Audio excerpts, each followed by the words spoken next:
This video is for educational and informational purposes only. Please do your own research before applying. Group C permanent ఉద్యోగాలకి recruitment చేసేందుకు official notification అయితే వచ్చేసింది. ఇందులో చాలా రకాల vacancies ఉన్నవి. మీకు ఎంటీఎస్ ఉంటుంది, LDC lower division clerk, driver, supervisor, ఇలా చాలా రకాల వేకెన్సీస్ ఉన్నవి. వీటికి మినిమం మీరు 10th క్లాస్ పాస్ అయినా, 10+2 పాస్ అయినా, ఇంకా పై చదువులు చదివిన వాళ్ళకు కూడా ఇందులో వేకెన్సీస్ అయితే ఉన్నవి. ఇందులో పోస్ట్ అని బట్టి మీకు డిఫరెంట్ శాలరీస్ అయితే ఉంటాయి. ఎలాంటి ఎక్స్పీరియన్స్ ఏమీ అవసరం లేదు. నేను ఇదే వీడియోలో నోటిఫికేషన్కి సంబంధించిన ఫుల్ డీటెయిల్స్తో పాటు మీకు డీటెయిల్గా శాలరీస్ ఏ పోస్ట్కి ఎలా ఉంటుంది, సెలక్షన్ ప్రాసెస్ ఎలా ఉంటుంది, ఇంపార్టెంట్ డేట్స్ ఏంది అన్నీ నేను ఇదే వీడియోలో చెప్తాను. మీరు వీడియోని మాత్రం చివరి వరకు చూడండి. అలాగే చాలామంది వీడియోస్ చూస్తున్నారు, అప్లికేషన్స్ చేసుకొని వెళ్తున్నారు, కానీ వీడియోస్ని లైక్ చేయడం లేదు. మీరు ఇచ్చే ఒక్క లైక్ మాకు ఎంతో ఎంకరేజ్ చేసినట్లుంటుంది. ఇలాంటి మంచి జాబ్స్ గురించి డైలీ అప్డేట్ చేస్తూ ఉంటాను. సో ఖచ్చితంగా ప్రతి ఒక్కరు వీడియోస్ని లైక్ చేస్తూ స్కిప్ చేయకుండా ఎండ్ వరకు చూడండి. అలాగే మన ఛానల్కి వచ్చిన కొత్త వాళ్ళు ఎవరైనా ఉంటే వీడియోస్ని లైక్ చేయడంతో పాటు ఛానల్ని సబ్స్క్రైబ్ చేసుకొని పక్కలో ఉన్న బెల్ సింబల్ని కూడా యాక్టివేట్ చేసి పెట్టుకుంటే నేను ఎప్పుడు కొత్త వీడియో అప్లోడ్ చేసినా మీకు నోటిఫికేషన్ ద్వారా అప్డేట్ అయితే వస్తుంది. నెక్స్ట్ డీటెయిల్స్లోకి వెళ్ళే కంటే ముందు డిఫెన్స్లో మనకు ఎన్డీఏ ఇంకా సిడిఎస్ నుంచి డిఫెన్స్లో చేసే పర్మనెంట్ ఉద్యోగాలకు కూడా అఫీషియల్ నోటిఫికేషన్ వచ్చేసింది. వీటికి సెలెక్ట్ అయితే 1 lakh పైగానే జీతం పొందొచ్చు. వీటికి కూడా మినిమం 10+2 కానీ ఏదైనా డిగ్రీ పూర్తి చేసిన male and female candidates eligible ఉంటారు. దీనికి సంబంధించి కూడా నేను డీటెయిల్ వీడియో చేశాను. ఆ వీడియో మన ఛానల్లో ఉంటుంది. అదే వీడియో లింక్ని పైన ఇక్కడ కార్డ్స్లో కూడా ఇస్తాను. ఒకసారి ఇది కూడా డీటెయిల్గా చూసేసి ఇంట్రెస్ట్ అండ్ ఎలిజిబిలిటీ ఉన్న వాళ్ళు ఈ ఆపర్చునిటీని కూడా యూటిలైజ్ అయితే చేసుకోండి. సో ఫస్ట్ నోటిఫికేషన్ ఓవర్ చూద్దాం. రిక్రూట్మెంట్ చేస్తున్న ఆర్గనైజేషన్ ఏది, ఇందులో మీకు ఎలాంటి జాబ్ రోల్స్ ఉంటాయి, ఎలాంటి క్వాలిఫికేషన్ ఉండాలి, ఎన్ని వేకెన్సీస్, మీకు శాలరీస్ ఎలా ఉంటాయి, ఏజ్ లిమిట్స్ ఎంత ఉండాలి, సెలక్షన్ ప్రాసెస్ ఏంది, ఇంపార్టెంట్ డేట్స్ ఏంది అన్నీ నేను ఇదే వీడియోలో క్లియర్గా చెప్తాను. మీరు వీడియో ఏంటంటే స్కిప్ చేయకుండా లాస్ట్ వరకనే చూస్తారంటే మీకు క్లియర్గా అర్థమైతే అవుతుంది. నెక్స్ట్ మీకు ఉండాల్సిన ఏజ్ లిమిట్స్ వచ్చేసి పోస్టుల వారీగా ఇందులో ఏజ్ లిమిట్స్ కూడా మీకు డిఫరెంట్గా మారుతూ ఉంటాయి. ఎంటీఎస్ ఇంకా టెక్నికల్ అటెండెంట్ వేకెన్సీకి అయితే మినిమం 18 నుంచి మ్యాక్సిమం 25 years ఉండాలి. ఇంకా మిగతా అన్ని వేకెన్సీస్కి మినిమం 18 నుంచి మ్యాక్సిమం 27 years ఉన్న ఎలిజిబుల్ ఉంటారు. ఓబీసీ వాళ్ళకు 3 years రిలాక్సేషన్ ఉంటుంది. ఎస్సీ ఎస్టీ వాళ్ళకు 5 years రిలాక్సేషన్ ఉంటుంది. పీడబ్ల్యూబీడీ వాళ్ళకు 10 to 15 years. ఇలా కేటగిరీని బట్టి ఇండియన్ గవర్నమెంట్ రూల్స్ ప్రకారం మీకు ఏజ్లో రిలాక్సేషన్ని కూడా కల్పిస్తున్నారు.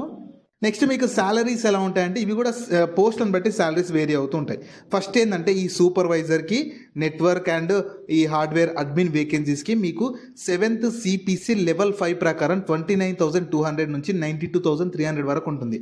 ఈ స్టెనోగ్రాఫర్ గ్రేడ్ 2 కానీ లైన్మెన్కి అయితేనేమో లెవెల్ 4 ప్రకారం మీకు 25,500 నుంచి 81,100 వరకు ఉంటుంది. LDC lower division clerk, civilian motor driver కానీ, బోట్ బిల్డర్ వీటికైతే లెవెల్ 2 ప్రకారం 19,900 నుంచి 63,200 వరకు ఉంటుంది. MTS multi tasking staff, technical అటెండెంట్కి అయితేనేమో లెవెల్ 1 ప్రకారం మీకు 18,000 నుంచి 56,900 వరకు ఉంటుంది. సో ఇవన్నీ ఇక్కడ ఇచ్చిన అన్ని బేసిక్ పేలు మాత్రమే. సెంట్రల్ గవర్నమెంట్లో పర్మనెంట్ జాబ్స్ కాబట్టి మీకు అడిషనల్గా చాలా బెనిఫిట్స్ కానీ చాలా అలవెన్సెస్ అయితే ప్రొవైడ్ చేస్తారు. అన్ని అలవెన్సెస్ కలుపుకొని బెస్ట్ శాలరీ పొందవచ్చు కాబట్టి అవకాశం ఉన్న వాళ్ళు మాత్రం వదులుకోకండి.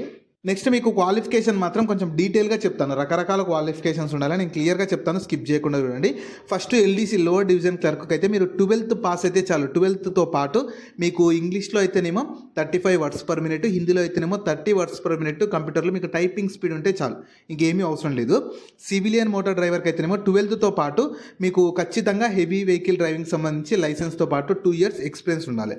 నెక్స్ట్ ఎంటీఎస్కి అయితే కేవలం 10th క్లాస్ పాస్ అయితే చాలు, ఇంకా మీకు ఏమీ అవసరం లేదు. 10th క్లాస్ పాస్ అయినా ఎవరైనా ఎలిజిబుల్ ఉంటారు. స్టెనోగ్రాఫర్ గ్రేడ్ 2కి అయితే సేమ్ 12th పాటు మీకు ఈ ట్రాన్స్క్రిప్షన్కి సంబంధించి, డిక్టేషన్కి సంబంధించి స్కిల్ టెస్ట్ కూడా ఉంటుంది. సూపర్వైజర్ నెట్వర్కింగ్ అయితేనేమో మీరు బీఈ లేదా బీటెక్ చేసినా, లేదా ఎంసీఏ లేదా ఎంఎస్సీ ఇన్ ఇన్ఫర్మేషన్ టెక్నాలజీ కానీ కంప్యూటర్ సైన్స్తో పాటు 2 years ఎక్స్పీరియన్స్ ఇన్ నెట్వర్క్లో కానీ సర్వీస్ మేనేజ్మెంట్లో ఉన్న వాళ్ళు ఎలిజిబుల్ ఉంటారు. తర్వాత నెట్వర్క్ అడ్మినిస్ట్రేటర్కి అయితే 12th పాటు డిప్లొమా ఇన్ నెట్వర్కింగ్ ఇంకా లేదా BCA ప్లస్ CCNA లేదా CCNP ప్లస్ 2 years ఎక్స్పీరియన్స్ ఉండాలి. తర్వాత హార్డ్వేర్ అడ్మినిస్ట్రేటర్కి అయితేనేమో 12th పాటు ఈ అడ్వాన్స్డ్ డిప్లొమా ఇన్ హార్డ్వేర్ కానీ లేదంటే BCA విత్ VLSI సర్టిఫికేట్తో పాటు 2 years ఎక్స్పీరియన్స్ ఉన్న వాళ్ళు ఎలిజిబుల్ అయితే ఉంటారు. ఇలా రకరకాల క్వాలిఫికేషన్స్ అయితే అడుగుతున్నారు. ఇప్పుడు నేను చెప్పిన క్వాలిఫికేషన్స్ ఒకవేళ మీకు లేకపోయినా సరే, అంటే కొంచెం స్పెసిఫిక్ క్వాలిఫికేషన్స్ అడిగారు కొన్ని, అవి మీకు లేకపోయినా సరే ఖచ్చితంగా మీ ఫ్రెండ్స్ అండ్ ఫ్యామిలీ మెంబర్స్లో ఎవరన్నా ఉంటే వాళ్ళకి ఈ వీడియో షేర్ చేయండి, చాలా యూజ్ అయితే అవుతుంది. నెక్స్ట్ మీకు సెలక్షన్ ప్రాసెస్ ఎలా ఉంటుందంటే ఫస్ట్ అప్లై చేసుకున్న వాళ్ళని స్క్రూటినీ చేస్తారంటే మీరు ఎలిజిబుల్ కాదని చెప్పి చెక్ చేస్తారు క్వాలిఫికేషన్ అవన్నీ. చెక్ చేశాక దాని తర్వాత మీకు రిటర్న్ ఎగ్జామినేషన్ ఉంటుంది. Intelligence, aptitude, English, general awareness నుంచి ట్రేడ్, డిఫరెంట్ ఈ టాపిక్స్ అన్నిటి నుంచి మీకు క్వశ్చన్స్ అడుగుతారనమాట. రిటర్న్ ఎగ్జామినేషన్ ఉంటుంది. దాని తర్వాత కొన్ని పోస్టులకి ఈ స్కిల్ టెస్ట్ ఉంటుంది, కొన్ని పోస్టులకి ఫిజికల్ టెస్ట్ కండక్ట్ చేసి ఫైనల్గా మీకు డాక్యుమెంట్ వెరిఫికేషన్ చేసి మీకు మెయిన్గా మాత్రం రిటర్న్ ఎగ్జామినేషన్లో వచ్చిన మార్క్స్ని బేస్ చేసుకొని మీకు ఫైనల్ సెలెక్షన్ అయితే చేస్తారు.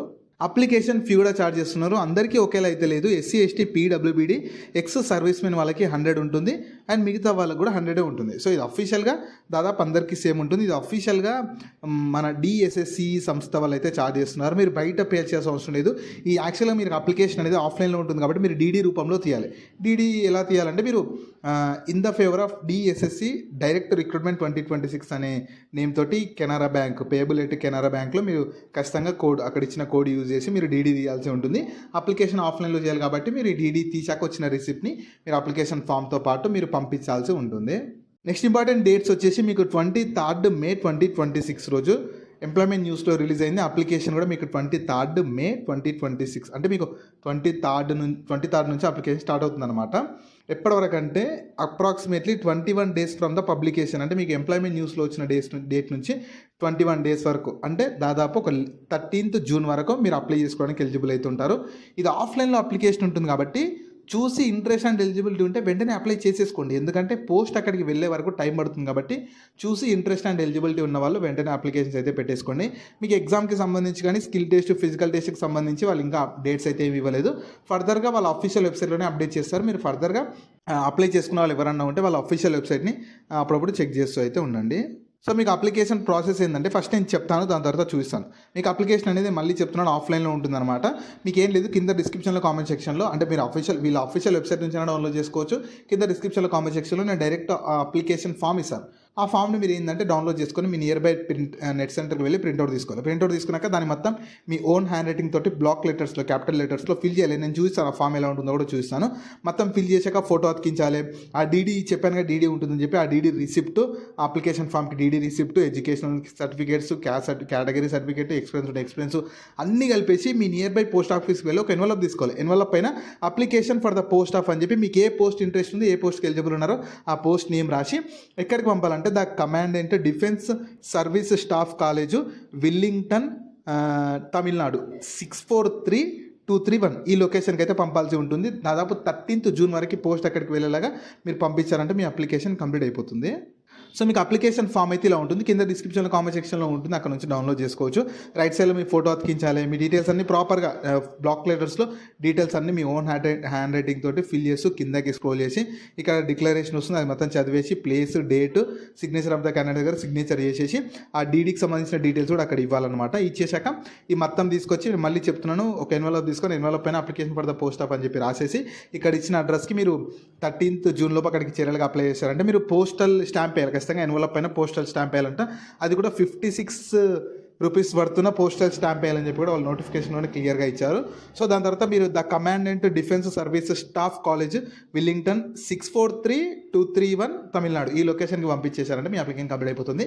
వాళ్ళు ఫర్దర్గా మీకు ఎగ్జామ్ డేట్ అప్డేట్ చేసి ఎగ్జామ్ కండక్ట్ చేసి స్కిల్ టెస్ట్, ట్రేడ్ టెస్ట్ అవన్నీ కండక్ట్ చేసి మీకు సెలెక్షన్ అయితే చేస్తారు. సో ఈ ఆపర్చునిటీ మీకు డిఫెన్స్ సర్వీస్ స్టాఫ్ కాలేజ్ వాళ్ళు అయితే రిక్రూట్మెంట్ చేసేందుకు గ్రూప్ సి లెవెల్ పోస్ట్కి రిక్రూట్మెంట్ చేసేందుకు అఫీషియల్ నోటిఫికేషన్ రిలీజ్ చేశారు. ఇవి సెంట్రల్ గవర్నమెంట్ కిందకి వస్తాయి. మీకు లొకేషన్ ఇండియాగా సెలెక్ట్ అయినా మీకు లొకేషన్ అవన్నీ తమిళనాడులో ఉన్నా సరే కానీ సెంట్రల్ గవర్నమెంట్ జాబ్స్ కాబట్టి అందరూ ఎలిజిబుల్ ఉంటారు.